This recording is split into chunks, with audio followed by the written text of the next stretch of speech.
dalam dunia bisnis, yaitu tentang pengertian perusahaan dan bentuk-bentuk perusahaan.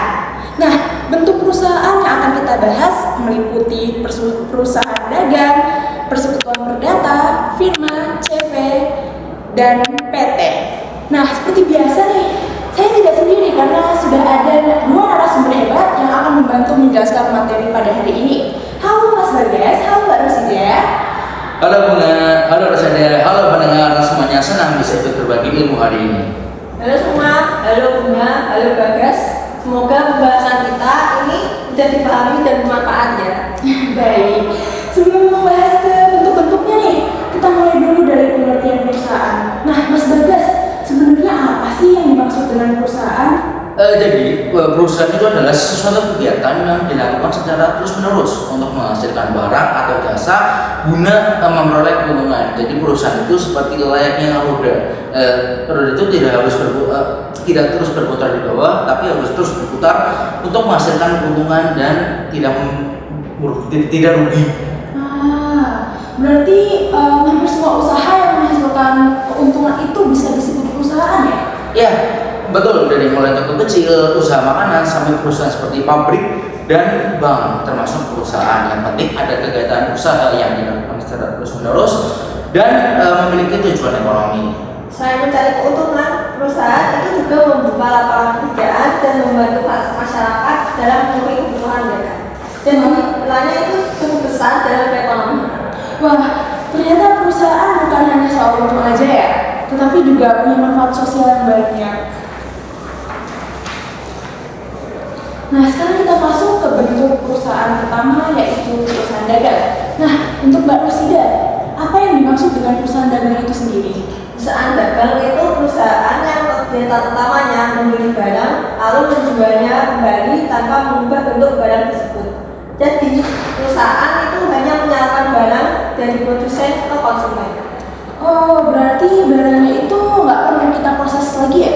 Ya benar.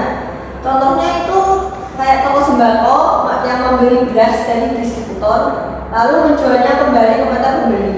Bentuk barangnya kan tak sama, yaitu beras. Nah, biasanya keuntungan perusahaan dagang itu biasanya berasal dari selisih antara harga awal, antara harga beli dan harga jual. Jadi kalau misalkan selisihnya semakin banyak, maka keuntungannya juga semakin banyak. Berarti untuk contohnya itu kayak minimarket dan toko pakaian ya? Iya, betul sekali.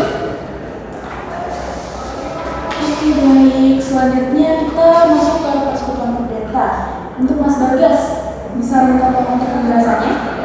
Jadi persekutuan perdata itu adalah kerjasama yang dilakukan antara dua orang atau lebih yang sepakat menggabungkan modal atau kemampuan untuk menjalankan sebuah usaha bersama dan membagi keuntungan sesuai dengan kesepakatannya.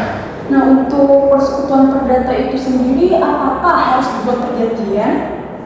Ya, biasanya ada perjanjian yang mengatur hak dan kewajiban masing-masing pihak agar kerjasama berjalan dengan baik. Contoh dari persekutuan perdata itu misalnya ada dua orang yang membuka usaha desain grafis bersama. Satu orang itu memberikan modal, sedangkan yang lain itu memiliki keahlian desain. Jadi mereka kemudian akan berbagi keuntungan sesuai dengan kesepakatan. Berarti dalam persekutuan perdata ini kerjasama dan kepercayaan itu tuh salah satu kunci yang sangat amat penting ya. Dan benar sekali. Nah, untuk berikutnya nih, kita akan ada pembahasan mengenai firma. Nah, untuk Rosida, apa itu firma? Firma itu bentuk usaha yang didirikan oleh dua orang atau lebih dengan menggunakan satu nama bersama dalam menjalankan usahanya. Nah, kalau kita baca-baca kembali nih, untuk perusahaan perdata dan firma itu kan mirip-mirip ya. Nah, apa sih yang membedakan dari kedua itu?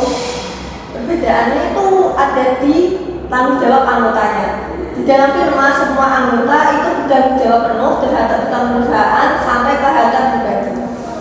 Berarti untuk teman-teman nih yang mau membuat atau mendirikan perusahaan firma, itu resikonya cukup besar ya teman-teman. Jadi mungkin bisa dipertimbangkan kembali.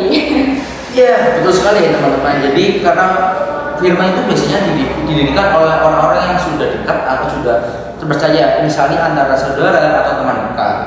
Nah, untuk contoh dari perusahaan firma itu apa ya? Nah, contohnya itu biasanya seperti kantor ke konsultan hukum atau firma atau firm gitu ya, dan kantor konsultan akuntansi publik yang menggunakan sertifikat bersama. Oke. Selanjutnya kita beralih ke CV nih. Mas Bagas bisa dijelaskan mengenai CV itu sendiri? Jadi CV itu adalah bentuk usaha yang terdiri dari dua jenis, yaitu sekutu aktif dan sekutu pasif. Terus kalau untuk perbedaan dari kedua sekutu itu apa ya? Biasanya kalau sekutu aktif itu yang bertugas dan menjalankan perusahaan, sedangkan sekutu pasif itu yang biasanya hanya menanamkan modal saja, tetapi tidak mengelola perusahaan langsung. Selain itu, tanggung jawab sekutu aktif itu tidak terbatas, sedangkan sekutu pasif itu hanya sebesar modal yang mereka berikan. Berarti orang yang punya modal tapi tidak mau mengurus usahanya itu bisa menjadi sekutu pasif ya? Ya, karena itu CV itu sering dipilih oleh usaha menengah yang membutuhkan tambahan modal untuk perusahaannya. Wah, baik. Kita terakhir nih, kita akan membahas mengenai PT atau perseroan terbatas. Mbak Rosida, PT itu pengertiannya apa ya? PT itu adalah badan usaha yang modalnya dibagi dalam bentuk saham. Milik saham itu biasanya disebut pemegang saham. Terus kan namanya perseroan terbatas ya? Nah, kenapa sih disebut terbatas? Karena tanggung jawab pemegang saham itu hanya terbatas sebesar modal atau saham yang dimiliki. Jadi hajat pribadi pemilik itu lebih terlindungi. Nah, PT juga itu harus memiliki status badan hukum terpisah dari pemiliknya. Karena biasanya PT digunakan untuk usaha berskala besar yang lebih mudah mendapatkan investor. Berarti kalau untuk contohnya itu sendiri kayak perusahaan besar yang sering kita lihat di kota-kota gitu ya? Iya, betul sekali. Jadi misalnya perusahaan makanan seperti Indofood Teknologi, seperti Samsung, atau manufaktur besar yang memiliki banyak pemegang saham. Baik. Jadi hari ini kita sudah membahas mengenai pengertian perusahaan dan bentuk-bentuknya, seperti perusahaan dagang, perkotaan perdata, firma, CV, hingga PT. Dari pembahasan tadi, kita bisa memahami bahwa setiap bentuk perusahaan memiliki ciri, kelebihan, dan tanggung jawab yang berbeda-beda. Semoga pembahasan ini membantu teman-teman memahami materi hukum bisnis dengan lebih mudah ya. Ya, dan semoga juga bisa menambah wawasan tentang dunia usaha di sekitar kita. Baik. Terima kasih banyak untuk Mas Bagas, Mbak Rosida yang sudah hadir pada podcast kali ini.